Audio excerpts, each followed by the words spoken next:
وأتوب إليه. أستغفر الله العظيم الذي لا إله إلا هو الحي القيوم وأتوب إليه. أستغفر الله العظيم الذي لا إله إلا هو الحي القيوم وأتوب إليه. لا حول ولا قوة إلا بالله العلي العظيم. اللهم صل وسلم وبارك على سيدنا محمد وعلى آله وصحبه في كل لمحة ونفس عدد ما وسعه علم الله. اللهم صل وسلم وبارك على سيدنا محمد وعلى آله وصحبه في كل لمحة ونفس عدد ما وسعه علم الله. اللهم صل وسلم وبارك على سيدنا محمد وعلى آله وصحبه في كل لمحة ونفس عدد ما وسعه علم الله. بسم الله ما شاء الله، بسم الله ما شاء الله، بسم الله ما شاء الله، وما لم يشأ لم يكن. لا حول ولا قوة إلا بالله العلي العظيم. لا حول ولا قوة إلا بالله العلي العظيم. لا حول ولا قوة إلا بالله العلي العظيم. اللهم ارحمنا بالقرآن واجعله لنا إماما ونورا وهدى ورحمة. اللهم ذكرنا منه ما نسينا، علمنا منه ما جهلنا، وارزقنا تلاوته أناء الليل وأطراف النهار، واجعله لنا حجة يا رب العالمين. اللهم افتح لنا فتوح العارفين وارزقنا فهم النبيين، واجعلنا من عبادك الصالحين والمتقين يا رب العالمين. بسم الله الرحمن الرحيم. قال مصنف رحمه الله تعالى: نفعنا الله بعلومه وبكتابه في الدارين، اللهم آمين يا رب العالمين. وبعد قال: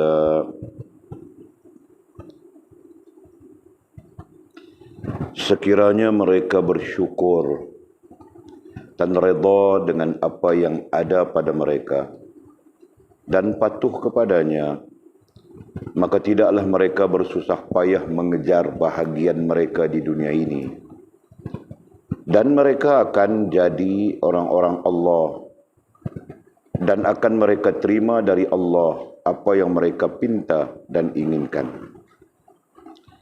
Mudah-mudahan Allah jadikan kita semua redha dengan takdirnya dan menjadikan ini doa kita, dan kita semua masuk dalam majlisnya dan mendapat kesejahteraan, kekuatan dan kesehatan kerohanian, dan Allah meredai kita sekalian. Syarahan yang ke-54. Barang siapa hendakkan akhirat, perlulah ia memalingkan dirinya dari dunia. Dan barang siapa hendakkan Allah, perlulah ia memalingkan dirinya dari akhirat. Hendaklah dia membuang kehidupan keduniaannya kerana Allah semata-mata.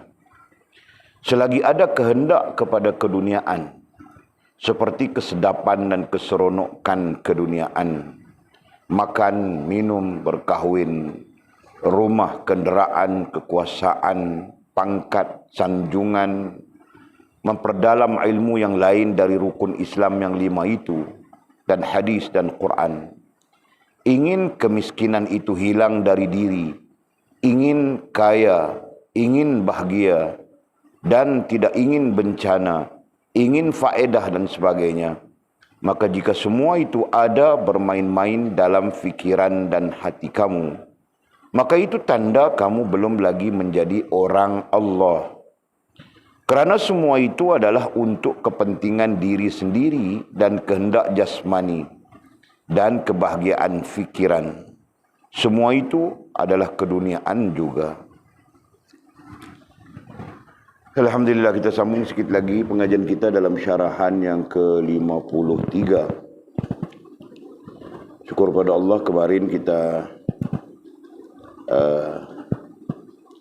sampai sudah pada kesimpulan perbincangan kita ya. Tentang apa? Tentang sepatutnya kita dalam kehidupan ini, kita bersifat, bersikap redha dengan takdir Allah Subhanahu wa taala itu kan sepatutnya.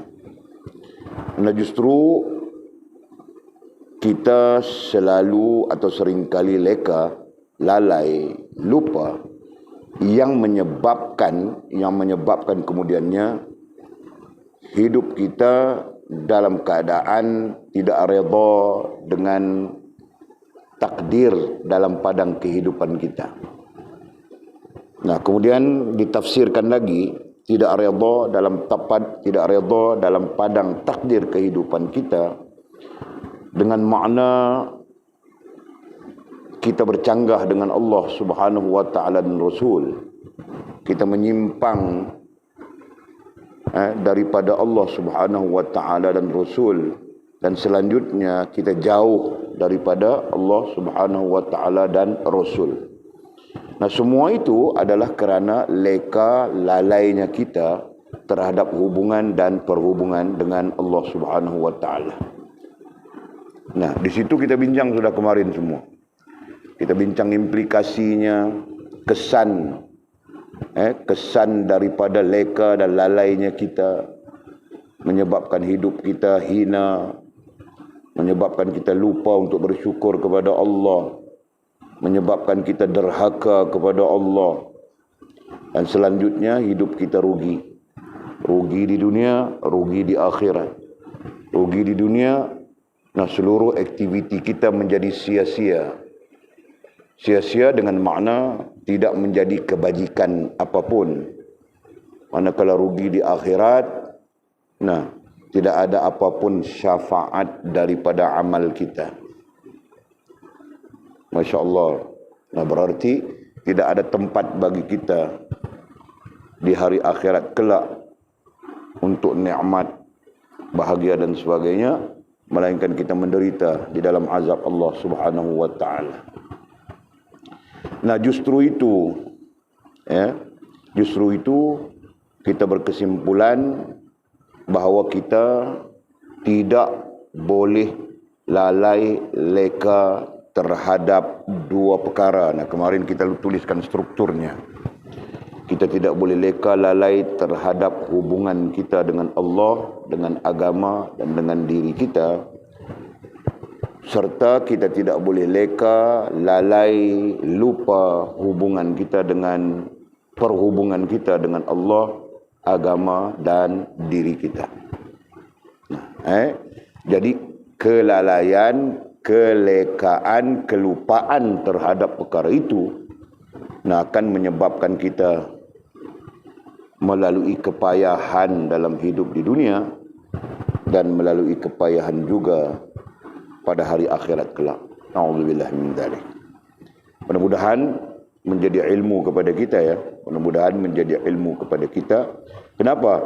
Karena hakikatnya orang yang lupa, lalai, leka adalah orang-orang yang hina di dunia, hina juga di akhirat. Bahkan orang-orang yang dibilang apa? Jahil. Orang-orang yang jahil dan orang-orang yang tidak menggunakan akal fikiran ketika hidup.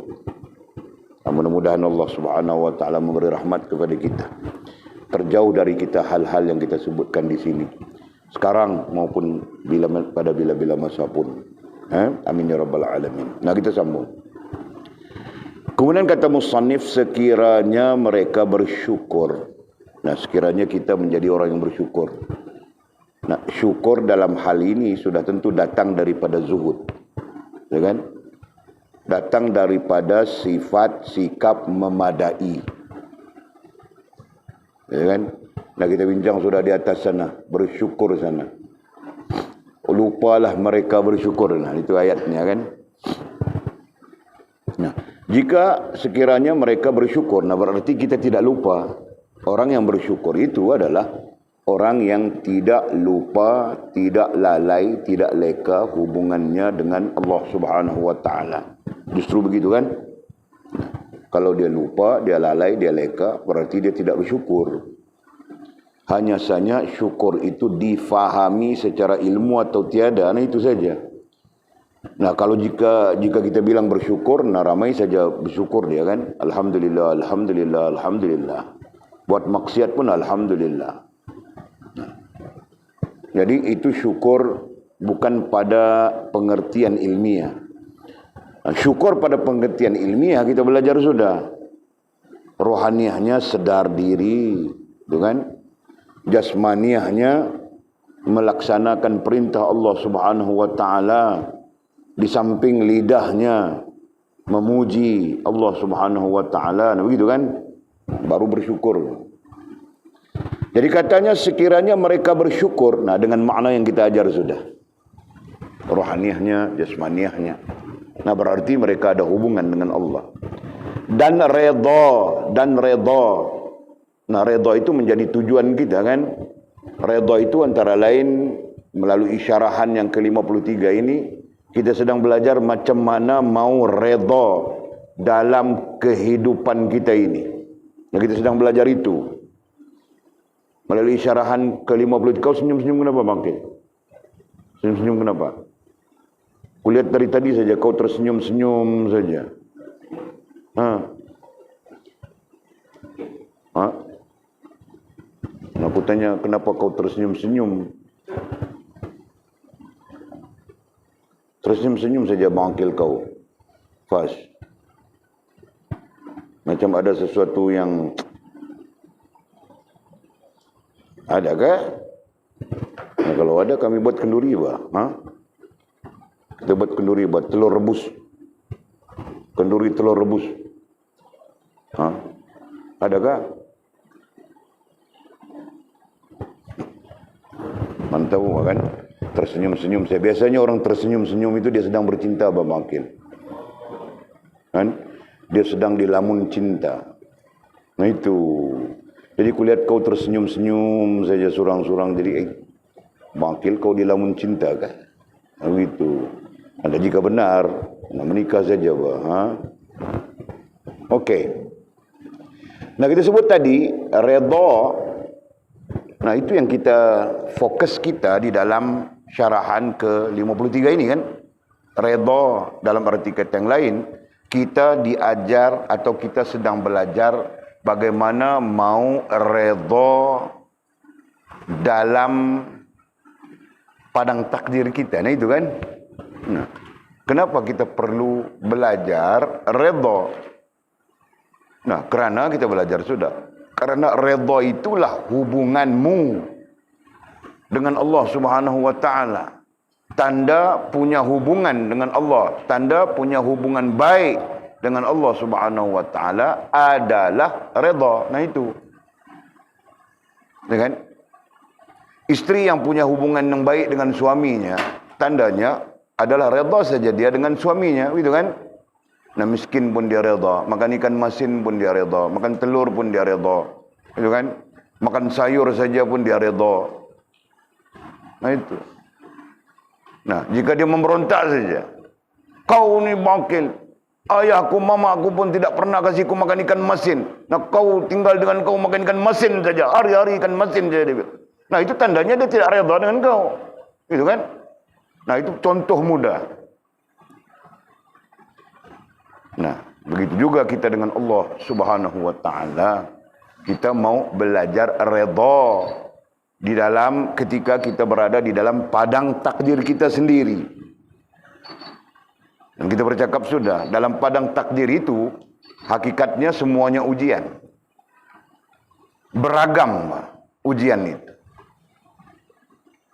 Yang sifatnya senang, yang sifatnya susah, yang sifatnya miskin, yang sifatnya kaya, yang sifatnya sihat, yang sifatnya sakit, yang sifatnya segala-galanya, beragam. Nah, dalam menghadapi keberagaman itu, nah kita mau redha.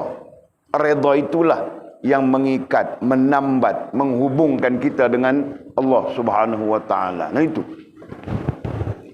Jelas kan? Jadi katanya sekiranya mereka bersyukur dan redha dengan apa yang ada pada mereka. Nah, apa yang ada pada kita, kita syukur dulu kan? Dan kita redha dulu. Ini syukurnya tiada. Tetapi mendambakan. Ya kan? Nah itu perkataan ulama. Syukurnya tiada, mendambakan yang lebih. Nah itu. Itu di antara keburukan hamba. Imam Abdul Haris Muhasibi rahimahullah ta'ala di dalam kitabnya, kita selesai sudah, Risalah Mustarsyidin. Nah ada tempatnya kita jumpa sudah dulu. Di antara keburukan seorang hamba, keburukan. Nah barangkali mau bilang buruknya, hinanya, jahilnya seorang hamba. Nah, apabila tidak mensyukuri apa yang ada, sebaliknya mendambakan sesuatu yang lain. Masya Allah. Mudah-mudahan kita tidak begitu kan. Nah yang ada itu kita syukurkan dulu. Syukur pada Allah subhanahu wa ta'ala. Ini hari kita makan nasi. Siang tadi kari, gulai, telur. Ya kan? Nah ini malam pun syukur juga pada Allah subhanahu wa ta'ala. Kita makan nasi atau kari, gulai, telur juga. Nah kamu bilang apa? Kamu bilang apa, Mizi? Tadi siang aku pun makan telur, malam pun aku mau makan telur. Nah, kau makan batu itu. Hah? Nah, syukur saja, alhamdulillah, ada makan. Gitu kan? Oke.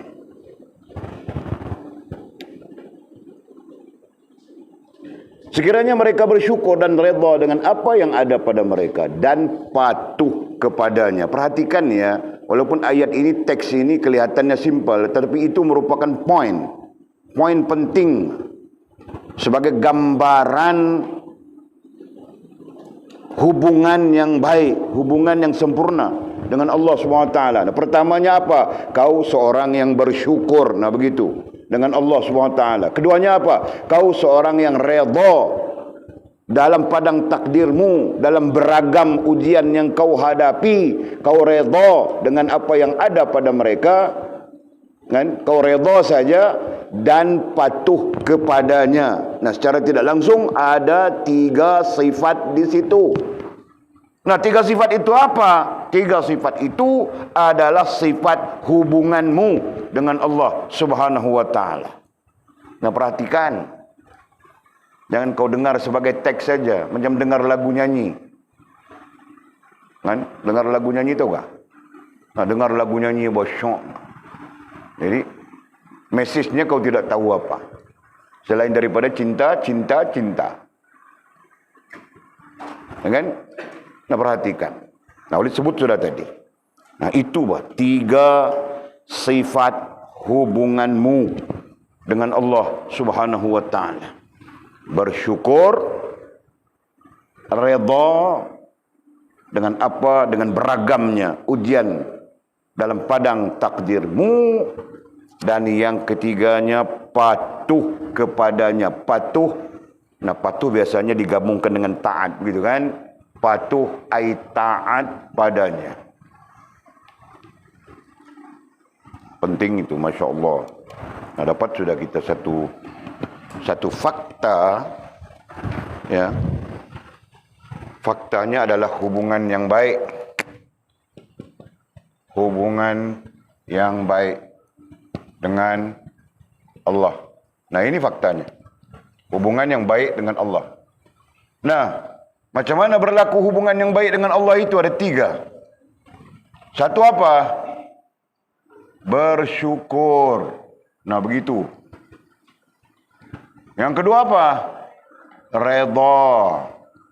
Dan yang ketiga apa? Patuh dan taat.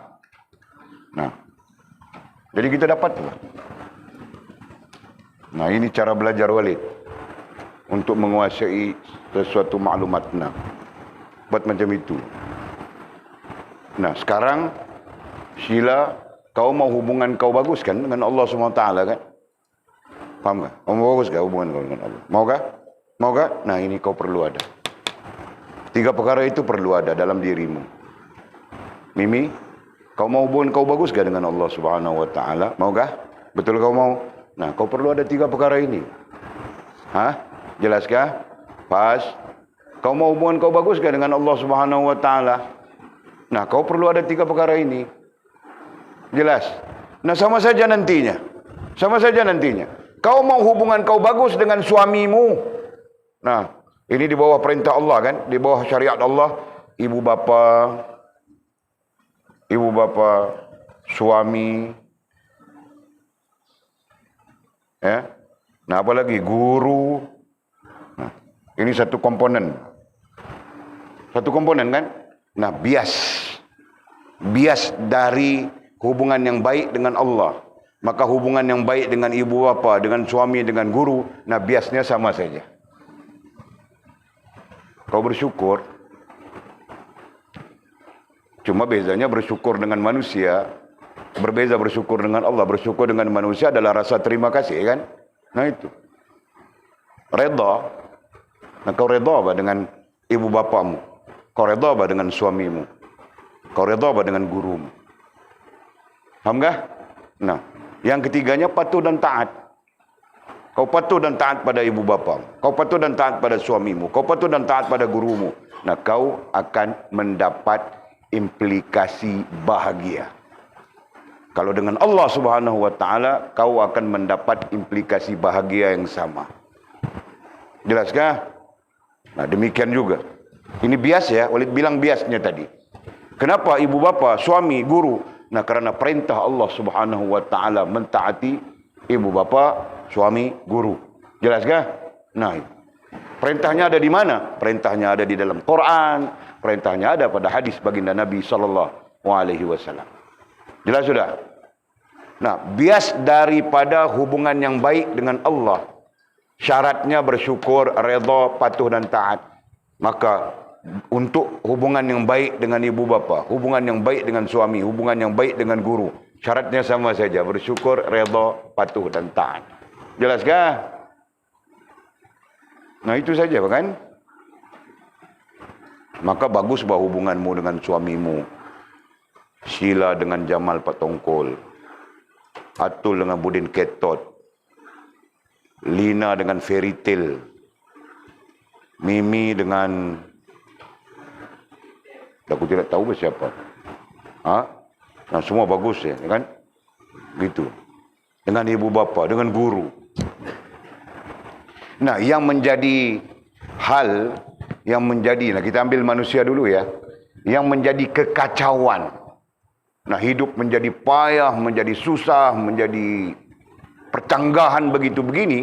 Nah, semuanya hasil ataupun implikasi daripada kau tidak bersyukur. Kau tidak bersyukur dengan ibu bapa. Kan? Maka kau bertindak menipu-nipu saja ibu bapa. Bohong-bohong saja dia. Ya kan? Okey. Tidak redha, hasil daripada tidak redha, kau tidak redha bah. Dia kasih kau 1 bulan 150, kau tidak redha, kau tipu dia lagi bah. Kan? Kau bilang mau beli kitab lah, mau itulah, mau inilah. Padahal kau beli casing telefon saja. Betul kan? Padahal kau beli. Nah, aku tidak tahu bah kau beli apa. Tapi hari-hari JNT itu masuk bah, JNT. Farah Sofia, aku lihat namanya. Datang lagi besok JNT, Farah Sofia. Datang lagi lusanya JNT, Farah Sofia. Nah, 1 minggu itu Farah Sofia saja. Datang minggu yang lain pula, Siti Zubaidah aku lihat. Ada juga wah. Rupanya biniku pun sama saja. Kan? Nah, Masya Allah. Okey, faham tak ini? Faham tak? Nah, kaedah ya, ini boleh cerita ini adalah satu kaedah, satu metod. Nah, bukan analoginya. Yang penting adalah faktanya. Nah, faktanya, jika hubunganmu, kau mau hubungan yang baik dengan Allah, nah ini sifatnya. Faktanya, jika kau mau hubungan yang baik dengan orang-orang yang diperintahkan oleh Allah supaya kau berhubungan baik, nah ini faktanya. Nah itu yang penting. Jelas? Bersyukur, redha, patuh dan taat. Jelas ke? Okey.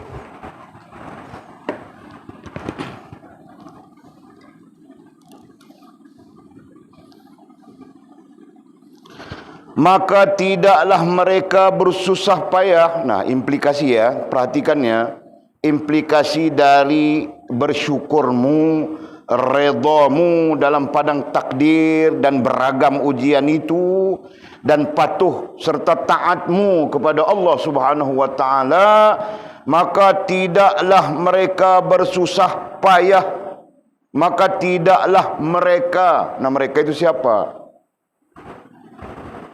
Nah, betul Bajul. Boleh menikah sudah, Jul? Mereka itu adalah orang yang bersyukur dalam masa yang sama, redha dia dengan keberagaman ujian dalam hidupnya. Dalam masa yang sama juga dia patuh dan taat kepada Allah Subhanahu wa taala. Begitu kan? Nah, itu mereka. Maka tidaklah mereka bersusah payah. Nah, dalam hidup dunia itu mereka tidak bersusah payah. Mengejar, tidaklah bersusah payah mengejar bahagian mereka.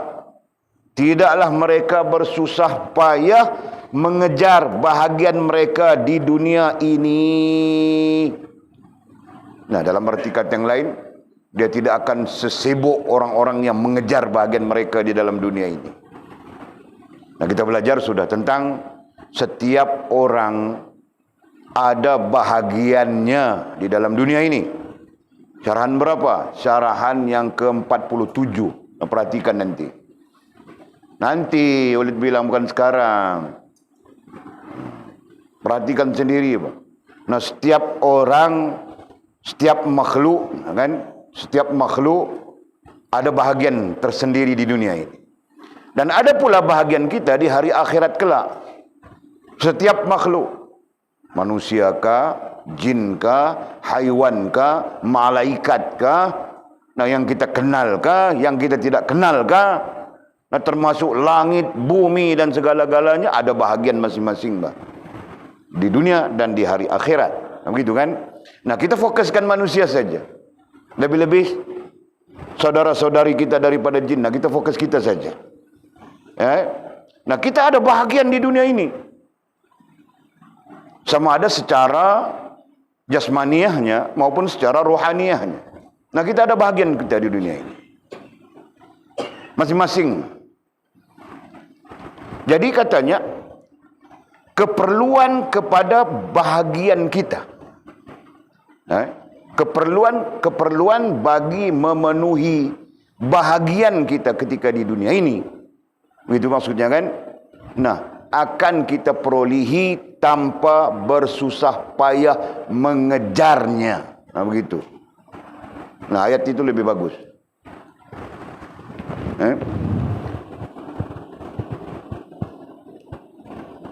Bahagian ya, oleh sebut sudah dari bahagian kan? Bahagian bagi rohaniah, bahagian bagi jasmaniah, begitu kan? Nah, akan kita perolehi tanpa kita perlu bersusah payah mengejarnya. Nah, di sana mempunyai maksud apa? Ya, perhatikannya. Kenapa ada orang yang sampai mau solat pun tidak sempat? Gitu kan? Kepalanya sentiasa pikir mau cari makan saja. Gitu kan? Dia tidak sempat berpikir hubungannya dengan Allah Subhanahu wa taala. Karena itu Allah Subhanahu wa taala menyebut di dalam Quran, jelas ayatnya. Muajam kita tiada malam ini. Walaqad zara'na li jahannama katsiran minal jinni wal ins. Sungguh tempat walaqad zara'na li jahannam. Sungguh neraka jahannam itu akan dipenuhi. Walaqad zara'na li jahannama katsiran minal jinni wal ins.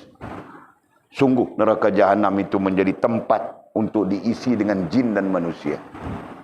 Minal jinni, ya jin, wal insi, dan manusia. Nah, Allah bilang sudah. Allah warning sudah. Kenapa? Karena manusia dengan jin, kalau kita memulakan pengajian kita leka, kita bincang tadi leka. Nah, manusia dengan jin lah golongan yang paling leka, paling lalai, paling lupa hubungan dengan Allah Subhanahu wa taala. Nah, ini bermaksud haiwan tidak pernah lalai, tidak pernah lupa. Nah, itu maksudnya. Gunung ganang, bukit bukau tidak pernah lalai, tidak pernah lupa.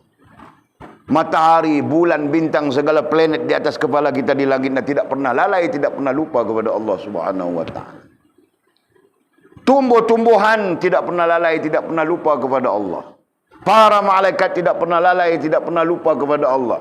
Yang sering lalai, lupa, leka terhadap hubungan dengan Allah SWT adalah manusia dan jin. Faham kan? Allah bilang begitu dalam Quran. Lahum qulubun. Mereka mempunyai hati. Qulub berarti hati. Hati berarti tempat rasa dan perasaan. Nah, belajar semua orang sudah. Hati berarti tempat rasa dan perasaan. Nah, mereka mempunyai hati, ya. Jin, manusia memang mempunyai hati. Berarti mempunyai rasa dan perasaan. Tapi tidak lebih. Hati batu. Hati seumpama batu, keras. Kan? Hati yang keras. Nah, bukan keras, Pak. Buta. Itu kita belajar daripada kitab Fathur Rabbani. Kan? Nah, mereka mempunyai hati, tetapi hati yang buta. Buat apa? Mempunyai rasa dan perasaan, tapi rasa dan perasaan yang buta. Masya Allah. Dan tanda kebutaannya adalah tidak dapat melihat keburukan diri sendiri. Nah, itu tanda kebutaannya. Nah, selalu rasa dia bagus saja. Padahal dialah yang paling bodoh, dialah yang paling jahil, dialah yang paling bingung, dia yang paling tidak tahu apa. Tapi dia rasa dia bagus saja. Kan? Itu buta.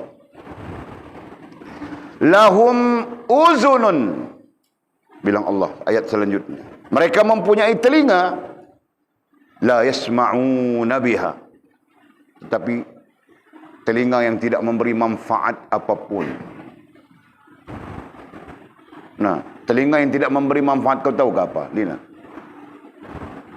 Walid pun tidak tahu, bah. Aku tanya kau saja. Nah, kalau mau bilang telinga kuali, nah, telinga kuali itu ada manfaatnya juga, kan? Ha? Telinga kuali kau tahu tak? Pernah kau dengar telinga kuali? Ha? Tidak pernah dengar telinga kuali? Kuali ada telinga kah? Telinga apa orang panggil, kan? Tempat pegangnya itu orang panggil telinga kuali, kau tahu tak? Nah, jadi kuali pun ada manfaatnya juga, telinganya ada manfaat. Nah, ini tiada manfaat. Ada telinga tetapi tidak memberi manfaat kepadanya. Maksudnya apa? Nah, telinga yang tidak mendengar hidayah Allah Subhanahu wa taala dan menghubungkan dirinya dengan Allah Subhanahu wa taala. Nah, itu bilang telinga yang tidak manfaat. Jelaskah? Kemudian Allah bilang lagi, lahum a'yunun, dan mereka mempunyai mata, la yubsaruna biha, tapi mereka tidak, mata yang tidak memberi manfaat kepada mereka dalam hubungan dengan Allah SWT. Ya, ada mata, tapi macam mata kayu saja. Mata kayu tahu tak? Kau tidak tahu jual mata kayu? Kau ini nanti mertuamu bilang, Jul, kau jangan ambil kayu yang tiada mata tu, kau cari kayu yang tiada mata. Ada mata ke kayu? Nah, kau pening. Nah, ada bejul mata kayu. Nah, ini mata kayu ni. Ada kat sini?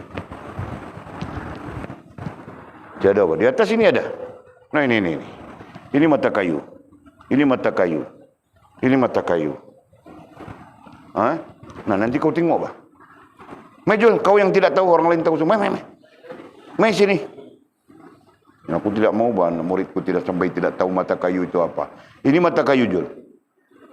Ha? Nah, di dalam sebatang kayu begitu, nah dia ada begini. Nah, ini mata kayu, itu mata kayu, itu mata kayu, itu mata kayu, itu mata kayu, itu mata kayu, itu mata kayu, itu mata kayu. Tahu sudah? Nah, okey. Nah, jadi ada hati, ada rasa dan perasaan, tetapi mati, buta. Ada telinga, tetapi telinga yang tidak mampu, tidak mau mendengar petunjuk Allah Subhanahu wa taala daripada Al-Quran kah, daripada baginda Nabi SAW kah, daripada ulama kah, gitu kan, daripada orang yang mengajak kepada ma'ruf mencegah mungkar kan, dia tidak sedia mendengar. Ada telinga ya, tapi tidak bersedia mendengar. Nah, ada mata, nah mata tidak dapat melihat, menghubungkan dia dengan Allah Subhanahu wa taala. Ayat selanjutnya, ulaika kal an'am. Nah, mereka-mereka itu umpama binatang ternakan saja. Ulaika kal an'am, mereka-mereka itu umpama binatang ternakan saja. Al-an'am artinya binatang ternakan. Sedangkan binatang keseluruhannya bilang hayawan, gitu kan? Nah, ada surah dalam Quran, surah Al-An'am. Nah, Al-An'am itu maknanya binatang ternakan. Nah, ulaika kal an'am, mereka-mereka itu. Siapa mereka itu? Yang ada hati tapi buta. Yang punya telinga, ada telinga tapi peka. Kan? Yang punya mata tapi tidak buta juga, yang punya mata tapi buta juga dari menghubungkan mereka dengan Allah SWT. Nah, Allah bilang mereka itu umpama binatang ternakan saja. Ulaika kal an'am. Nah, binatang ternakan, majasnya sangat tinggi. Binatang ternakan ini, nah jangan lihat ternakan kita ya. Ternakan kita itu ala-ala Switzerland begitu, kan? Nah, hakikatnya binatang ternakan ini, waktu keluar makannya tepat jam 3 misalnya, nanti keluar makan. Keluar makan dia, makan. Jam 6 pulang dia. Masuk kandang. Dengan Jul. Nah, nanti besok pagi jam 3, besok jam 3 keluar lagi, makan. Begitu rutinnya. Kan? Jadi dia tidak perlu fikir itu, fikir ini, fikir itu, fikir ini, tidak perlu. Nah, dia fikir keluar makan. Makan kenyang perut, pulang dari makan dia berak penuh jalan. Dia kencing, dia berak, dia kencing, dia berak, dia kencing, dia berak. Nah, manusia pun begitu juga. Ya kan? Jadi tidak ada fikir lain bah hubungan dengan Allah kah apakah, dia tidak fikir. Yang dia ada hanya makan. Fikir makan, cari makan, berkaitan dengan makan. Nah, ketika dia fikir makan, cari makan, berkaitan dengan makan, nah dia juga tidak lupa berak dan kencing orang. Kan? Dia tidak lupa berak dan kencing orang, bah. Paham enggak? Nah, itu. Kencing manis bagus lagi bilang orang bangkit, jangan kencing orang. Nah, itu. Allah ya Allah. Jangan kita begitu kan? Ulaika kal an'am, mereka itu umpama binatang ternakan. Balhum, kata Allah. Bahkan mereka, itu tahqiq. Allah perkuatkan lagi. Balhum adallu. Bahkan mereka lebih buruk, lebih teruk daripada binatang ternakan. Masya Allah. Allah peringatkan kita begitu.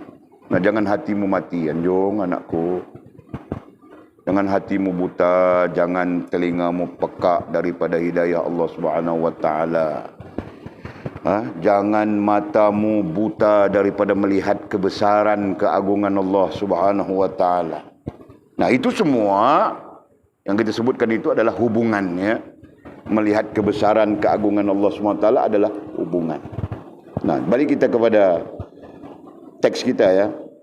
Sekiranya mereka bersyukur, pertama. Redha, kedua. Dengan apa yang ada pada mereka dan patuh kepadanya, yang ketiga. Maka tidaklah mereka bersusah payah mengejar bahagian mereka di dunia ini. Dalam dhabit kitab Walid, dhabit dulu ya, dhabit kitab Walid dulu. Dan tidaklah mereka bersusah payah mengejar bahagian mereka di dunia ini. Dalam dhabit kitab Walid masih ingat, itu janji daripada Allah Subhanahu wa taala. Allah yang menjanjikan itu. Allah yang menjanjikan sekiranya kita bersyukur, sekiranya kita redha, sekiranya kita patuh dan taat kepada Allah Subhanahu wa taala, maka Allah menjanjikan kesenangan hidup di dunia, atau Allah menjanjikan kepada kita kemudahan untuk mendapat bahagian kita.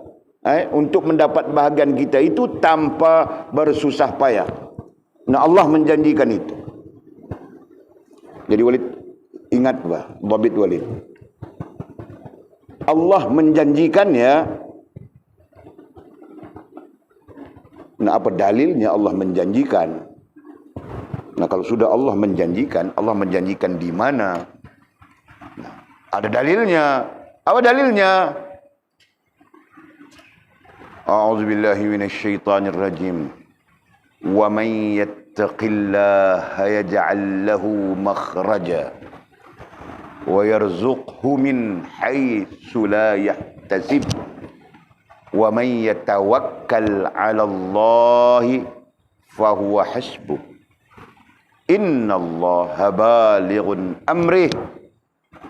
Qad ja'ala Allahu likulli syai'in qadra. Nah, itu janji Allah Subhanahu wa taala. Nah, artinya apa? Cukup jelas di sana, walaupun datang dengan istilahnya, kalimatnya taqwa. Wa may yattaqillah. Itu kan, itu kalimatnya, takwa juga. Nah, takwa itu tidak terkeluar dari apa yang sedang kita bincang kan. Syukur itu bukankah sifat daripada takwa? Redha itu bukankah bagian daripada sifat takwa? Gitu kan?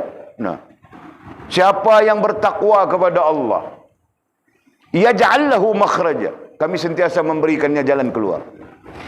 Nah, dalam arti kata yang kami sentiasa memberinya kemudahan daripada kepayahan-kepayahan, beragamnya kepayahan dalam hidup ini. Nah, Allah sentiasa memberinya kemudahan. Wa may yattaqillaha yaj'al lahu makhraja. Kami sentiasa memberikan dia jalan keluar. Nah, berarti itu kemudahan, berarti itu kesenangan. Wa yarzuqhu min haitsu la yahtasib. Bahkan kami sentiasa memberikan rezeki kepadanya tanpa disedari, tanpa diketahui. Ya kan? Yahtasib. Wa yarzuqhu min haitsu la yahtasib, la yahtasib. Bahkan kami memberikan dia rezeki tanpa, asal perkataan yahtasib hasaba yuhasibu yahtasiban, perkataan itu merujuk kepada dia perlu bersusah payah. Itu maksudnya. Nah, siapa yang berjanji itu mangkil? Allah Subhanahu wa taala. Nah, jelaskah? Nah, syaratnya apa? Untuk terlepas daripada kepayahan, supaya kita dapat bahagian kita hidup di dunia ini tanpa perlu kepayahan. Nah, begitu maksudnya kan? Tanpa perlu bersusah payah yang sangat. Ikhtiar itu perkara biasa, gitu kan? Nah, semua orang mau makan dia perlu bekerja, gitu kan? Nah, itu ikhtiari, itu adalah apa? Itu adalah tabi'i. Itu adalah tabi'i. Nah, persoalannya ada orang yang melalui ikhtiari itu dengan bersusah payah yang sangat-sangat. Nah, ada orang yang senang-senang saja, simple saja dia. Begitu kan? Nah, kita jika kita mau kehidupan kita ini tidak bersusah payah. Nah, Allah Subhanahu wa taala berpesan supaya kita bertakwa, begitu kan? Nah, musannif kita, mursyid kita melalui kitab ini, nah dia berpesan kepada kita secara langsung maupun tidak langsung. Nah, kau jadi orang yang bersyukur, kau jadi orang yang redha, nah kau taat dan patuh kepada Allah Subhanahu wa taala, nah saya hidupmu menjadi mudah. Begitu. Jelas kah? Dan katanya, dan mereka akan jadi orang-orang Allah. Nah, bukan saja kehidupan di dunia ataupun dalam meraih bahagian-bahagian mereka di dunia tidak perlu bersusah payah, tidak perlu kejar mengejar, begitu maksudnya kan? Nah, dalam arti kata yang tidak perlu sibuk sampai tidak punya masa hubungan dan perhubungan dengan Allah SWT di dunia ini. Bahkan ya, tambahan lagi, dan mereka akan jadi orang-orang Allah. Nah, implikasi kesan daripada redamu, kesan daripada bersyukurmu, kesan daripada redamu, kesan daripada taat dan patuh kepada Allah SWT mu itu antara lainnya adalah mereka akan jadi orang-orang Allah. Ai orang-orang Allah, ai pilihan. Nah, kita jumpa sudah istilah pilihan kan? Orang-orang pilihan Allah. Orang-orang Allah, ai orang-orang pilihan Allah. Masya Allah, subhanallah. Sudahlah Allah memudahkan urusan dunia kita, mencari bahagian-bahagian kita. Jauh lebih daripada itu, Allah pilih kita menjadi orang-orangnya. Nah, kemudian orang-orang Allah itulah yang kita bilang sebagai apa ya? Ahlillah, itu kan? Ahlillah. Istilah kita yang telah kita sebut adalah ahlillah. Nah, mereka tergolong dalam ahlillah. Ahlillah itu apa? Orang-orang Allah. Maksudnya apa? Maksudnya adalah orang-orang pilihan Allah Subhanahu wa taala. Allah, ya Allah. Dan katanya, dan akan mereka terima. Nah, ini semua implikasi. Dan akan mereka terima dari Allah. Mereka akan terima daripada Allah Subhanahu wa taala. Ini ayam telur ayamnya. Dan akan mereka terima dari Allah. Nah, ayatnya, mereka akan terima dari Allah apa yang mereka pinta dan inginkan. Masya Allah. Nah, semuanya terjawab dalam wa may yattaqillaha yaj'al lahu makhraja. Nah, ketika itu Allah Subhanahu wa taala akan memberi kepada mereka, akan menganugerahkan kepada mereka apa saja yang mereka pinta dan inginkan. Selama mana membawa kebaikan kepada mereka dalam hubungan dengan Allah Subhanahu wa taala. Nah, Allah Subhanahu wa taala perkenankan. Nah, justru itu Walid pernah cerita dengan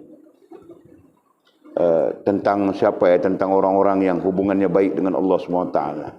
Nah, dia rasa mau makan petai saja, walaupun bukan musim petai, kan? Nah, dia rasa mau kasih tetamunya makan buah petai. Nah, ada buah petai. Kan? Maulana mursyid kita, Maulana Abdul Qadir Jailani rahimahullah ta'ala. Dalam kitab Ghunyah tercatat itu. Dalam kitab Ghunyah tercatat itu, dalam kitab, apa lagi satu ya? Allahumma. Apa bilang kitab itu? Bibliografi. Kalau dalam bahasa modernnya bibliografi. Bahasa klasiknya disebut apa? Manaqib. Dalam kitab Manaqib li Syekh Abdul Qadir Jailani rahimahullah ta'ala. Nah, ada satu kisah diceritakan di sana secara mutawatir ya, oleh muridnya yang saleh. Nah, semuanya orang saleh. Nah, itu penceritaan saja ya, soal kita mau terima tidak mau terima itu terserah kita, bukan salah. Nah, diriwayatkan di sana bahwa satu hari Syekh sedang makan ayam. Oleh tidak tahu goreng kah, bakar kah, oleh tidak tahu. Yang pasti tidak ada KFC pada ketika itu. Kan? Jadi dia makan ayam bakar, makan ayam.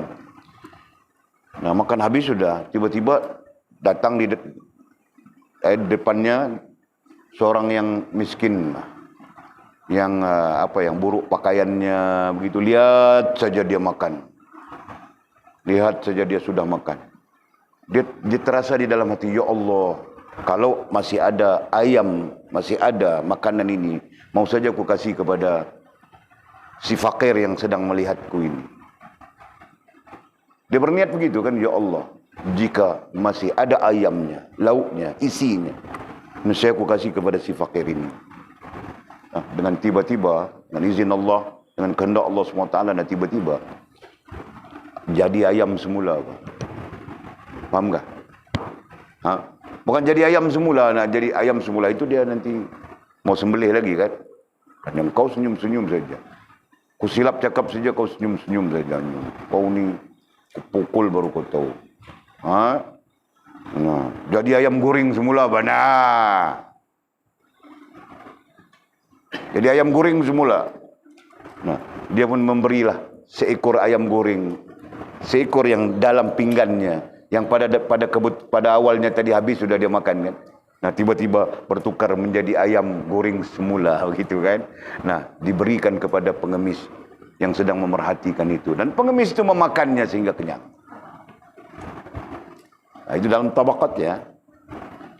Bukan tabakat, manaqib. Ada penceritaan. Nah, ini bukan cerita akidah ya. Kau mau percaya silakan, kau tidak mau percaya tidak menjadi murtad. Nah, itu. Nah, tapi Walid tidak pelik bahwa itu bahagian daripada apa? Bahagian daripada ini. Bahagian daripada apa ya? Karamah. Bahagian daripada kemuliaan-kemuliaan yang diberikan oleh Allah Subhanahu wa taala kepada para ahlillah. Nah, itu yang penting. Faham tak? Mana kita tahu 10 tahun akan datang Namizi berada dalam posisi ahlillah. Nah, kita mau datang ke rumahnya, kita mau makan ayam, dia tarik, prup, datang ayam. Mizi, kau rasa mau makan rusa, tarik saja, prup, datang rusa. Mana tahu Jul kan? Allah menganugerahkan kepada Mizi sesuai dengan Mizi punya makam. Nah, sekarang dia makam cendol saja, cendol, tahu tak? Okey. Dan mereka akan jadi orang-orang Allah. Masya Allah. Dan katanya, dan akan mereka terima dari Allah apa yang mereka pinta dan inginkan. Nah, ketika itu tinggal kau pinta, berarti kau berdoa, kau mohon, gitu kan? Dan inginkan. Nah, inginkan itu apa yang tercetus di hatimu. Inginkan ai keinginan. Inginkan ai keinginan. Sedangkan keinginan itu adalah cetusan dari hatimu, kan? Cetusan dari rasa dan perasaanmu. Nah, itu macam Syekh yang Walid kita ceritakan tadi dalam manaqibnya. Nah, dia ingin datang dalam keinginannya, kalaulah ayam ini masih ada, kalaulah ayam ini masih ada bahagian isinya dan sebagainya, mau saja aku kasih kepada pengemis itu. Nah, tiba-tiba Allah Subhanahu wa taala dengan kehendak Allah, ayam yang tulang belulang sudah tadi penuh dengan isi semula. Nah, dia serahkan kepada si pengemis yang sedang memerhatikan dia makan. Paham tak? Nah, itu diinginkan. Perkataan inginkan, nah itu maksudnya. Nah, tidak pelik sebab itu Walid bilangkan tadi. Nah, seorang si fulan dia inginkan tetamunya itu makan nasi berulamkan petai misalnya. Walid cerita sudah, almarhum Tuan Guru Haji Mat Isa. Itu di antara guru-guru yang Walid pernah pernah mengambil nasihat, pernah mengambil nasihat kerohanian, pernah mengambil ilmu kerohanian, pernah merujuk tentang kerohanian, kan? Nah, dia menginginkan, datang dalam keinginannya, menginginkan ada petai untuk dijamu kepada tetamu. Nah, itu persekitaran orang kampung, kan? Makil kalau Walid datang tempat kau sepitang, kau mau jamu Walid makan apa? Aku tidak mau babi. Oh, ini melampau bemiji. Oh, kau mau jamu Walid makan payau, gitu kan? Nah, payau bilang rusa. Kalau dalam bahasa bukunya rusa. Nah, Bangkil menginginkan kalau Walid datang tempatnya, dia menginginkan Walid makan payau. Dia mau kasih Walid makan payau. Nah, dia ingin saja. Boleh jadi payau itu datang di belakang rumahnya. Itu kan, Bangkil pun pegang, kau datang dia pun ambil sembelih. Boleh jadi begitu, paham tak? Nah, hal ini pernah terjadi sebenarnya. Pernah terjadi. Nah, Walid cerita dengan kamu orang. Walid pernah join satu misi dakwah di India. Kami dalam rangka mengislamkan satu kampung, bukan satu kampung, penduduk di satu kampung. Kalau satu kampung itu besar, kan? Penduduk satu kampung yang memang jemput kami untuk mengislamkan mereka, kan? Daripada agama Hindu kepada Islam. Tapi kampung ini jauh dalam pendalaman. Nah, terpaksa kami lalui sawah, tahu kan? Sawah, lalu sawah gandum, kemudian lalu lagi sawah padi. Nah, yang Walid mau cerita secara ringkasnya, ketika kami berjalan di batas sawah itu, nah, Walid dengar dengan telinga. Walid dengar ikan-ikan itu bilang, datang. Walid tengok ikan, kiri ada ikan, kanan ada ikan, ikut saja kami. Nah, Walid pikir ini tuannya tidak kasih makan, enggak? Walid pikir begitu. Nah, ikut saja kami sepanjang berjalan di batas, tahu batas? Nah, sepanjang berjalan di atas batas itu, nah ikan penuh, kiri kanan ikut saja kami. Tahu tak? Nah, Walid pikir Walid seorang saja nampak. sampai dia orang sediakan kami satu rumah. Sampai di rumah itu kami masing-masing bersembang. Tadi kulihat banyak ikan ikut dan aku melihat bilangnya aku melihat.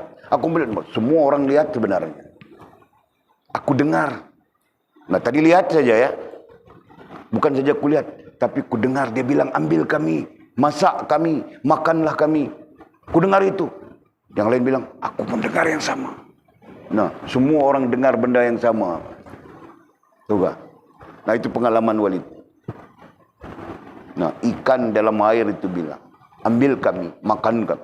Ambil kami, makan kami. Nah jangan kamu orang pikir Walid alillah, waliullah sudah. Jangan kamu orang pikir begitu. Nah mungkin ada di antara kami itu, di antara grup kami itu, kami ada 9 orang. Di antara grup kami itu mungkin ada orang yang Masya Allah, hubungannya dengan Allah Subhanahu Wa Taala sangat bagus. Mungkin gitu kan. Nah, tapi Walid lihat sudah peristiwa itu. Masya Allah. Nah jadi apa pelik kalau Walid cerita dengan Bangkil tadi. Bangkil mau jamu Walid payau. Dia menginginkan payau, Pak.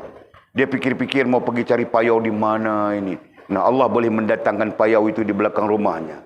Bangkil buka-buka saja pintu, dia bunyi tok-tok. Pintu dapurnya. Lagi bagus dia kasih salam. Nah Bangkil buka-buka tengok, payau. Nah jadi ketika itu kau mau kasih Walid makan payau, kau mau buat apa Bangkil? Sembelih. Sembelih alhamdulillah. Kau pikir kau sipak kasih mati saja. Tapi kau sembelih pun kau jangan sembelih Bangkil, kau takut bahawa kau sembelih. Nah, kau belajar dari Cina. Tapi kau pandai sudah sembelih sudah itu. Waktu itu kau pandai sembelih sudah. Kan?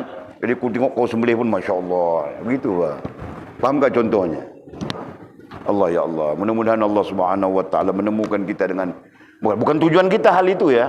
Tujuan kita sekurang-kurangnya kita menjadi ahlillah. Nah itu. Okey.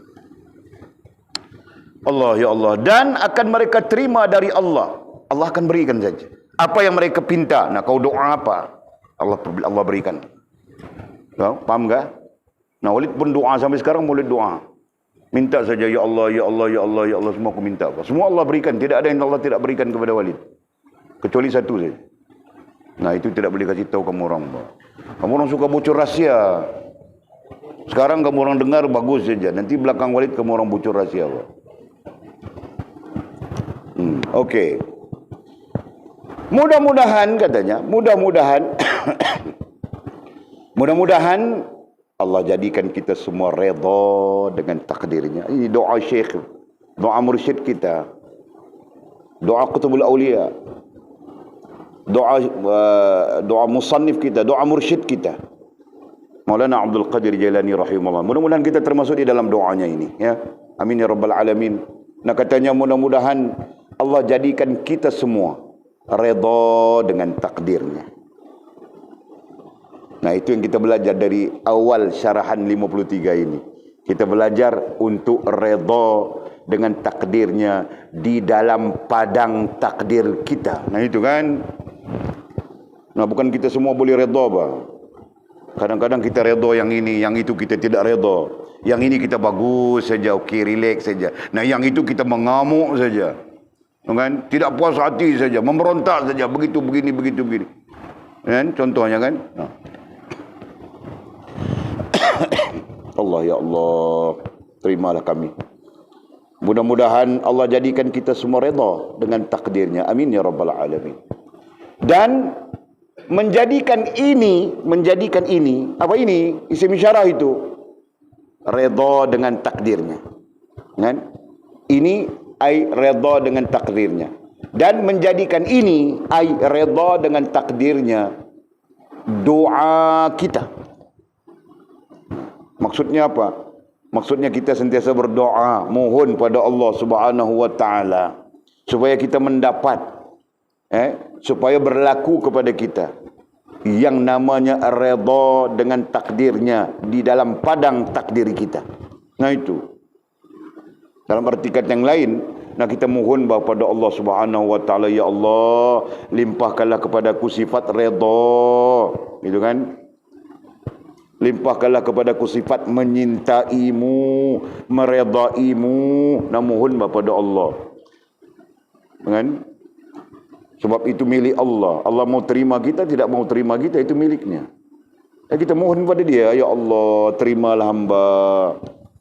Nah, kau mau bilang aku, kau mau bilang hamba, itu terserah. Kan? Ya Allah, terimalah diriku. Ya Allah, kan?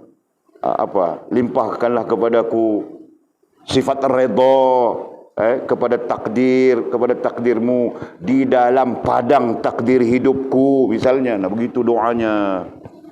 Jelaskah? Nah, jangan kau minta kaya dunia, kaya akhirat saja. Rabbana atina fid dunya hasanah wa fil akhirati hasanah wa qina azabannar. Walid pernah tanya apa? Jadi kau baca doa itu, kau faham ke pengertiannya? Faham? Apa pengertiannya? Ya Allah, kayakanlah aku di dunia, kayakanlah aku di akhirat, dibilang. Jadi berarti dia baca yang Arabnya, niatnya minta kaya saja. Paham tak? Jadi keluar kita daripada satu keadaan yang kita sendiri memahami dan kita sendiri jelas. Nah, itu maksudnya. Jadi kita memahami diri kita, lemahnya kita, kurangnya kita. Nah, mohon pada Allah SWT, ya Allah, kan? Aku mempunyai kelemahan dari sudut redha. Ya Allah, campakkanlah dalam rasa dan perasaanku redha terhadapmu, redha terhadap takdirmu. Begitu kan? Nah, begitu. Minta pada Allah SWT. Nah, kita belajar sudah di awal syarahannya, pintalah, mohonlah, doalah kepada Allah supaya kita boleh dapat redha dengan takdirnya. Nah, itu kan? Selama mana kita tidak dapat redha dengan takdirnya, di sana ada kecacatan dalam sifat. Ada kecacatan dalam sifat yang kita sebutkan di sini. Ada kecacatan dalam sifat hubungan, gitu kan? Nah, cacatnya apa? Mungkin cacatnya di bersyukurmu. Mungkin cacatnya di apa? Apa lagi? Redamu. Mungkin cacatnya di sifat redamu. Dan mungkin cacatnya di sifat taat dan patuhmu. Nah, itu kan? Nah, jadi tempat yang kita perlu perhatikan, yang mungkin ada cacatnya, cacat celahnya adalah 3 sifat itu pada diri kita. Jelas? Nah, kita orang-orang kerohanian, kita tahu saja macam mana mau memerhatikan rohani kita, kan? Nah, itu. Kita orang-orang kerohanian, bilang begitu. Kenapa? Karena kita belajar tentang rohaniah kita. Kita kenal rohaniah kita. Nah, berarti kita boleh memerhatikan rohaniah kita. Melihat cacat celahnya di mana. Melihat lebih kurangnya di mana. Begitu kan? Nah, kalau silap, perbetulkan. Kita tahu mau memperbetulkan rohaniah kita bagaimana. Nah, kita tidak sama dengan orang lain. Kita tidak sama dengan orang yang nganga kedai kopi. Nganga tahu nganga? Nganga tahu? Tahukah kau? Nganga. Apa nganga? Nah, coba kau tunjukkan nganga macam mana. Mimi, kau pandai tunjukkan nganga macam mana, Mimi? Nah, tapi kau jangan nganga. Okey.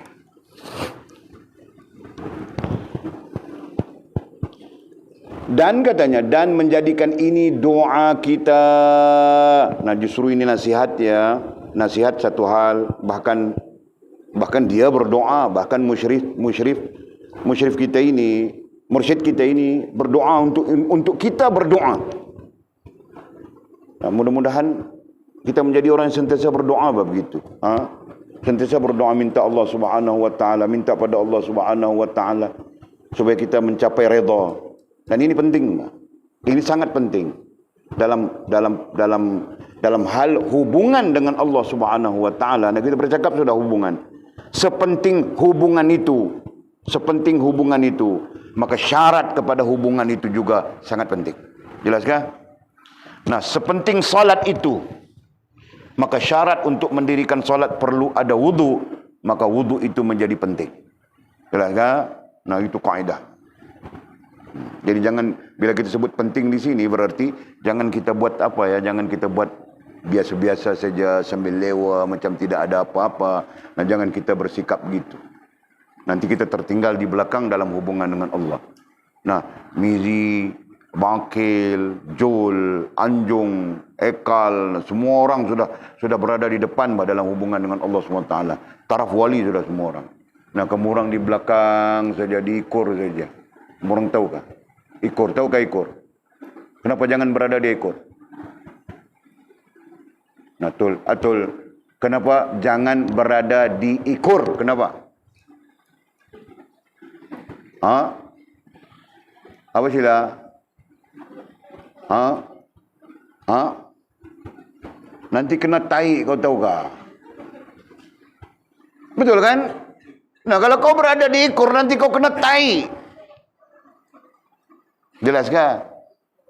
Orang-orang ini berada di depan semuanya, di kepala semuanya. Nah, kau berada di ikor, kau kena tai. Nah, itu kiasan saja. Nah, kita mau berada di depan dalam urusan hubungan kita dengan Allah Subhanahu wa taala. Kita mau advance semua. Itu kan? Jangan kau di situ saja. 5 tahun akan datang pun di situ, 10 tahun akan datang pun di situ, 15 tahun akan datang pun di situ, 20 tahun akan datang pun di situ, masuk tahun yang ke-25 kau mati sudah. Nah, berarti kita mati dalam keadaan kita yang tidak punya hubungan dengan Allah Subhanahu wa taala. Faham tak? Nah, justru itu kita perlu advance, perlu ke depan sehingga kita punya hubungan yang terbaik dengan Allah Subhanahu wa taala. Nah, kalau Allah ambil kita ketika hubungan kita terbaik dengannya, tidak semestinya kita menjadi aulia, menjadi waliullah, tidak semestinya. Tidak semestinya ada pada kita karamah itu ini, bukan kita dambakan itu. Tapi Allah terima diri kita. Sempurna hubungan kita dengan Allah Subhanahu wa taala. Masya Allah. Itu yang penting kan?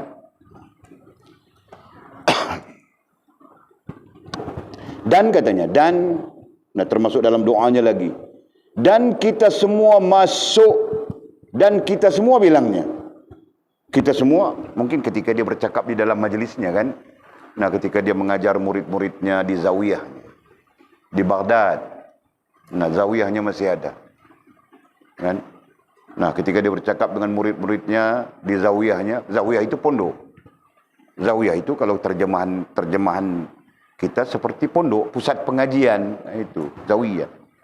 Jadi ketika dia mengajar di zawiyahnya, dia bilang, mungkin dia bilang begitu, dan kita semua termasuk doanya tadi, kita semua masuk dalam majelisnya. Dan kata guru kami, kata Syekh Walid, katanya termasuk kita yang mengikuti kitabnya. Nah, kita yang mengikuti kitabnya berarti kita mengikuti bicaranya. Nah, apabila kita mengikuti bicaranya, berarti kita sebenarnya dalam majelisnya, dalam pengajiannya. Paham tak? Nah, itu. Sebab itu perlu jaga sanadnya. Jelas kan? Nah, jangan main-main. Bahkan sanad itulah yang menghubungkan kita sampai kepada baginda Nabi SAW. Nah, jadi katanya termasuk ayat mudah-mudahan tadi. Atafnya adalah mudah-mudahan. Mubtada'nya bukan atafnya. Mubtada'nya adalah mudah-mudahan. Jadi mudah-mudahan kita juga termasuk dalam doa mursyid kita, katanya mudah-mudahan kita semua masuk dalam majlisnya. Nah, majlisnya di situ ataf daripada mana? Semuanya nya. Nah, ataf daripada Allah Subhanahu wa taala. Jadi, dan mudah-mudahan kita semua masuk dalam majlisnya ay Allah. Majlisnya ay Allah, berarti majlis Allah. Nah, ini satu istilah. Muncul lagi satu istilah. Majlis Allah. Kan? Nah, hal ini pernah dibincangkan oleh para ulama. Majlis Allah itu apa? Ada ulama yang menjawab, majlis Allah adalah majlis yang membicarakan tentang kebesaran Allah Subhanahu wa taala. Nah, ada ulama yang menjawab begitu. Kan? Tetapi lebih advance para ulama tasawuf khususnya. Para ulama dalam disiplin tasawuf, nah mereka lebih advance. Majlis Allah, yang dimaksudkan dengan majlis Allah adalah orang-orang yang menyedari urusan dirinya dengan Allah Subhanahu wa taala. Majlis Allah, majlisnya ay Allah. Nah, majlis Allah maksudnya adalah orang-orang yang menyedari urusan dirinya dengan Allah Subhanahu wa taala. Menyedari ya. Nah, menyadari itu datang dari sedar diri. Berarti orang-orang yang sedar bahwa dirinya punya urusan dengan Allah Subhanahu wa ta'ala. Nah, sekarang kau sedar atau tidak sedar, Fas, kau ada urusan dengan Allah Subhanahu wa ta'ala. Kau sedar kan tidak sedar? Sedar. Nah, kau sedang berada di dalam majelis Allah. Nah, begitu. Jelaskah? Kau sedarkah? Sedar. Kau sedar urusan dirimu dengan Allah? Sedarkah? Nah, apa urusanmu dengan Allah Subhanahu wa ta'ala? Kau bilang sedar tadi. Nah, kau sedar kan? Kau sedar urusanmu dengan Allah Subhanahu wa ta'ala kan? Nah, kalau begitu apa urusanmu?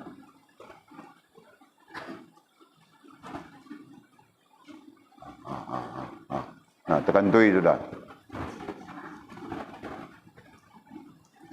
Kau sedar bangkil? Kau sedar urusanmu dengan Allah Subhanahu wa ta'ala?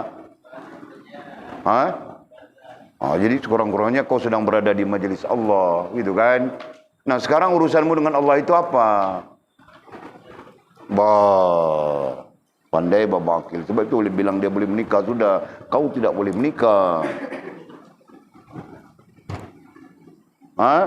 Jadi urusan kita dengan Allah cuma dua saja, Pak.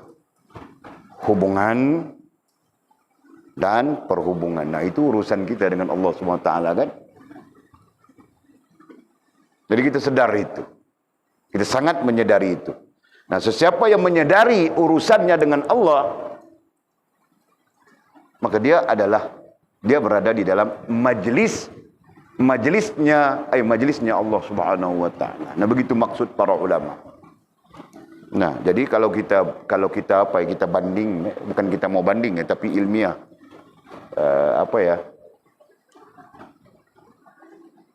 Berapa ramai manusia yang berada di dalam majlis Allah Subhanahu wa ta'ala. Berapa ramai manusia yang berada di dalam majlisnya Allah. Dan berapa ramai yang berada di dalam majlisnya hawa nafsu. Nah, kita lihat saja perbandingannya. Jadi kita sebut itu sebagai satu perbandingan ilmiah yang mudah-mudahan kita dapat membezakan, gitu kan? Nah, jadi persoalannya ulit ulang semula. Berapa ramai manusia yang berada di dalam majlisnya Allah, dan berapa ramai pula manusia yang berada di dalam majlisnya hawa nafsu. Nah, terkait iblis di situ, terkait semuanya di situ. Nah, jawaban yang kita akan dapat nantinya, yang berada di dalam majlisnya Allah itu sedikit, dan yang berada di dalam majlisnya nafsu itu, hawa nafsu itu terlalu banyak. Kita akan dapat jawaban itu. Jelaskah?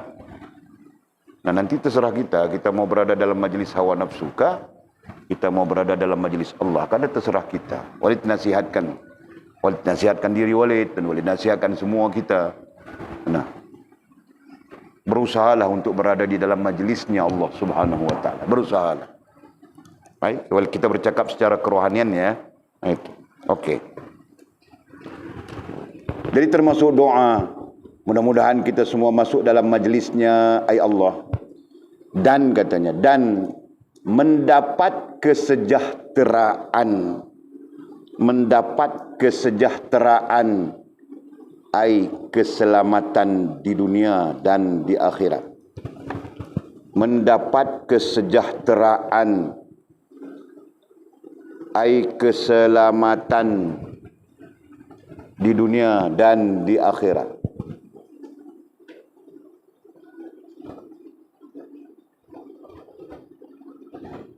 Kekuatan. Ini Arab sekerat, Melayu sekerat ini. Kekuatan. Mau baca macam mana? Kekuatan itu. Nah, kekuatan, upaya. Nah, termasuk doa mursyid kita. Nah, mudah-mudahan kita mendapat kesejahteraan, keselamatan di dunia dan di akhirat. Dan mudah-mudahan kita mendapat kekuatan. Kau tidak boleh buat baju, kau pandai saja buatnya. Kekuatan. Jadi kekuatan saja, keupayaan. Nah, mudah-mudahan kita mendapat keupayaan. Keupayaan apa?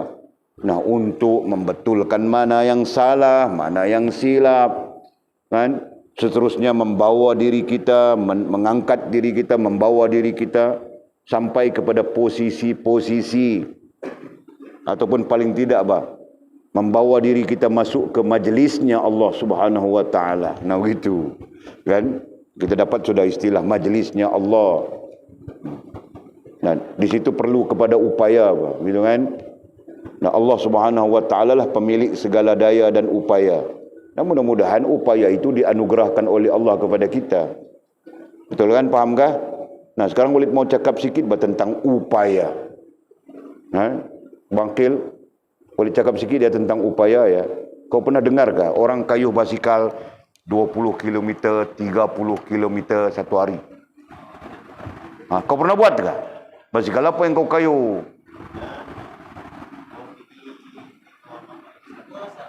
Basikal itu basikal apa? Betul Kalau begitu kau bilang betul Kau betul Bangkil kayu basikal. Berapa kilometer kau paling jauh kau pergi dan balik? Berapa jauh?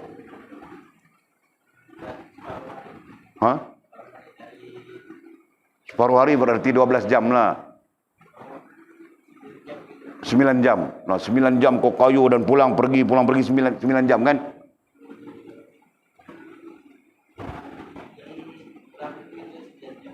Nah, kau kayuh pergi, kemudian kayuh pergi mungkin 4 jam setengah.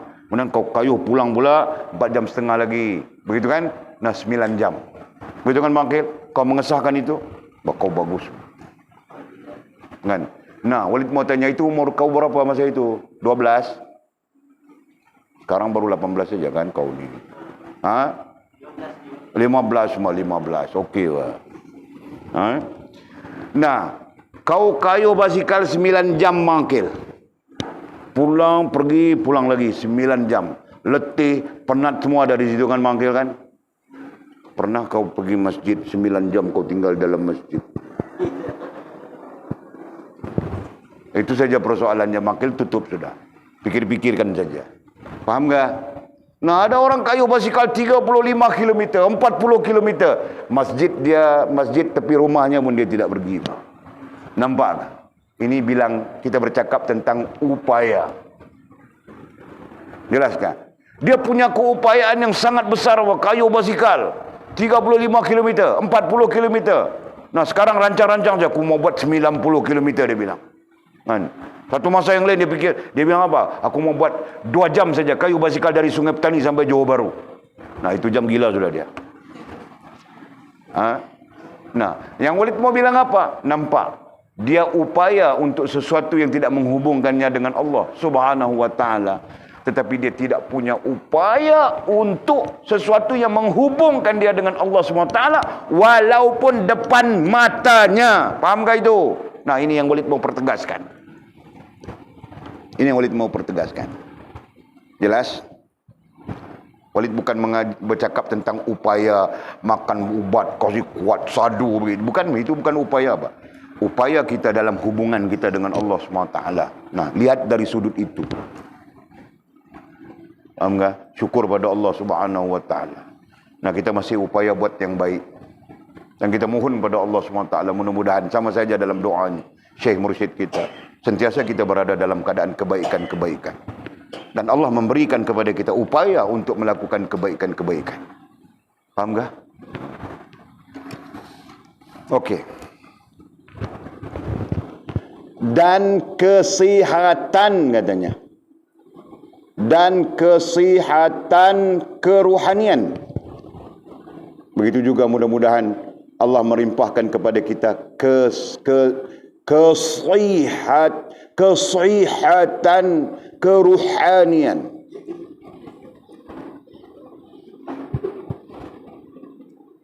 Dan kesihatan itu adalah kesihatan saja. Jadi boleh baca ikut apa di itu kan? Kesihatan keruhanian. Nah, mudah-mudahan Allah Subhanahu wa taala memberikan kita kesihatan keruhanian. Nah, kenapa tidak kesihatan saja? Nah, Allah, mudah-mudahan Allah kasih kita sihat, berarti tidak demam, tidak batuk, tidak sakit tekak. Nah, batuk sudah aku. Kan? Tidak jangkit dari mamamu. Tidak, itu berarti kita punya upaya yang bagus, kan? Tapi di sini dia bilang kesihatan keruhanian. Nah, kita belajar sudah, ya kan? Kita belajar sudah pada dasar, pada dalam asasul usul kita belajar sudah bahwa rohaniah kita, rohaniah kita ada 3 keadaan. 3 keadaan rohaniah. Satu, nah tidak mau begini, Pak. Dia begini berarti kamu orang nanti tidak nampak dia punya apa, ya? Dia punya struktur. Oleh suka tulis macam ini supaya kamu orang nampak struktur. Nah, satu, sihat. Sihat ini boleh saja dikaitkan dengan segar, bugar, fresh. Apa saja kamu maknakan, Pak. Okey. Yang kedua, apa? Sakit. Nah, rohanimu sakit. Kan? Yang ketiganya, ya rohanimu sakit mungkin demam, kan, Jul? Nah, rohaniah itu demam saja. Mau solat pun mau rebah-rebah saja begitu, kan? Nah, sampai-sampai terus tidak solat. Nah, boleh jadi begitu, kan? Okey. Yang ketiganya apa? Mati. Nah, ini 3 keadaan rohaniah kita. Boleh saja dia sihat, segar, bugar, Masya Allah, kan? Sangat bagus. Boleh saja begitu. Dan boleh saja nanti rohaniah kita sakit. Dan ini semua ada perbincangan, ya. Nanti sampai part-part tertentu ada perbincangan tentang bagaimana rohaniah yang sihat, bagaimana rohaniah yang sakit, dan bagaimana rohaniah yang mati. Tapi sekurang-kurangnya Walid telah menjelaskan kepada kamu orang semua dasarnya, kan? Nah, itu. Nah, jadi kita melihat kepada pernyataan musyrif kita, pernyataan mursyid kita Maulana Abdul Qadir Jailani rahimahullah taala, katanya mudah-mudahan Allah melimpahkan kepada kita, memberikan kepada kita, termasuk doanya tadi, kesihatan kerohanian, rohaniah yang sihat, begitu saja. Kenapa? Karena rohaniah yang sihat itulah mampu dihubungkan dengan Allah Subhanahu wa taala. Mampu berhubung dengan Allah Subhanahu wa taala. Kita belajar sudah tentang komunikasi rohani, ya kan? Yang namanya ilham dan sebagainya. Nah, hanya berlaku kepada rohaniah yang sihat. Dalam arti kata yang lain, kemuncak rohaniah yang sihat akan berkomunikasi dengan Allah Subhanahu wa taala. Faham kan? Dan sesungguhnya Allah memang berkomunikasi dengan kita. Sentiasa berkomunikasi dengan kita. Hanya kerana rohaniah kita itu sakit, dan mungkin juga rohaniah kita mati. Nah, kita tidak memahami komunikasi Allah dengan kita. Nah, itu. Faham tak?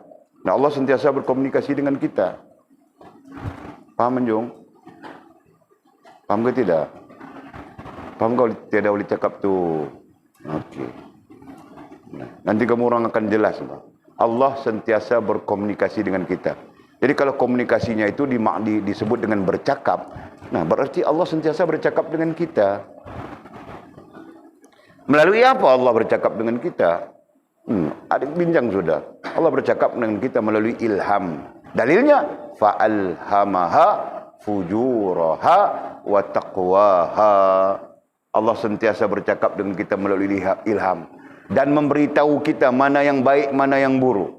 Sentiasa Allah memberitahu kita mana yang baik, mana yang buruk melalui medium ilham. Nah, sebab itu setiap orang, setiap manusia yang waras akalnya tahu dia mana yang baik, mana yang buruk. Paham tak? Walaupun dia kaki rogol orang, tapi dia tidak mau orang rogol anaknya. Kan? Sisi jahatnya, nah dia rogol orang. Silap saja rogol, silap saja rogol. Semua dia rogol saja. Kan? Itu sisi jahatnya, sisi gelapnya. Nah, sisi baiknya, dia tidak mau orang rogol anaknya. Betul kan? Nah, begitu. Paham tak? Boleh cerita dengan kamu orang ni. Sisi jahatnya, dia curi harta orang. Tapi sisi baik dia tidak mau orang curi harta dia. Betul kan? Nah. Jelas. Nah, jadi itulah gambaran untuk kita fahami konsep rohaniyah yang sihat. Rohani yang sihat. Gitu kan? Nah, jadi mudah-mudahan kita mendapat. Kita diberikan oleh Allah SWT rohani yang sihat. Yang perlahan-lahan kita boleh menghubungkan diri kita dengan Allah SWT. Dan kemuncaknya adalah kita dapat berkomunikasi dengan Allah SWT. Berarti telinga kita mendengarnya. Kan? Berarti mata kita melihatnya. Berarti jauh lebih dalam adalah sudur. Jauh lebih dalam adalah rasa dan perasaan kita berkomunikasi dengan Allah SWT dalam hidup ini, mana yang baik, mana yang buruk. Jelaskah? Nah, hakikatnya dua itu saja, hak atau batil, baik atau buruk. Nah, kita tentukan diri kita. Okey. Apa lagi? Dan katanya, dan kemuncaknya Allah meredai kita sekalian. Mudah-mudahan Allah meredai kita sekalian. Allah meredai. Nah, perhatikan ya, Walid Ajar sudah kemurang. Apabila kita redha, nantinya Allah membalas kita, membalas redanya kepada kita. Nah, semua itu berada di hal jasmaniah kita adalah dicintai. Apabila kita dicintai itu berlaku apabila kita menyintai, gitu kan? Nah, apabila kau menjadi pecinta, nanti Allah membalas cintamu. Gitu kan? Allah membalas cintamu itu bilang mahabbah. Dan mudah-mudahan. Jadi termasuk dalam mudah-mudahan doa mursyid kita tadi, mudah-mudahan Allah meredai kita sekaliannya. Allah meredai apabila kita meredai Allah Subhanahu wa taala. Jelaskah? Amin ya rabbal alamin. Amin ya rabbal alamin. Amin ya rabbal alamin. Mudah-mudahan kita termasuk di dalam doa ini. Doa daripada awliya Allah Subhanahu wa taala ini, mudah-mudahan kita termasuk dalam muridnya, dan mudah-mudahan sanad kita terhubung kepadanya dan terhubung terus sampai kepada baginda Nabi sallallahu alaihi wasallam, khususnya sunnah rohaniyah ini. Sunnah rohaniyah ini. Jadi kita berhenti di situ dan kita akan sambung syarahan yang ke-54, kemudian kata musannif wallahu a'lam.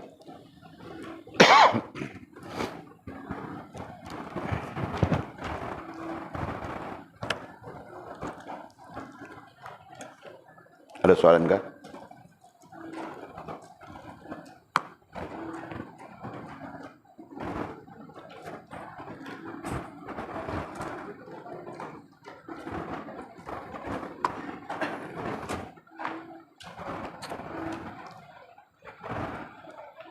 Ada soalan? Tiada soalan? Tiada. Bismillahirrahmanirrahim. Alhamdulillahirabbil alamin wassalatu wassalamu ala asyrafil mursalin سيدنا ومولانا محمد وعلى آله وصحبه أجمعين. اللهم افتح لنا فتوح العارفين وارزقنا فهم النبيين واجعلنا من عبادك الصالحين. اللهم اهدنا الصراطك المستقيم صراط الذين أنعم الله من النبيين والصديقين والشهداء والصالحين. اللهم ربنا افتح بيننا وبين قومنا بالحق وأنت خير الفاتحين. اللهم أعنا على ذكرك وشكرك وحسن عبادتك. اللهم فقهنا في الدين وعلمنا التأويل. اللهم فقهنا في الدين وعلمنا التأويل. اللهم فقهنا في الدين وعلمنا التأويل. وصلى الله على سيدنا محمد وعلى آله وصحبه وبارك وسلم والحمد لله رب العالمين. تقبل الله منا ومنكم. أقم الصلاة.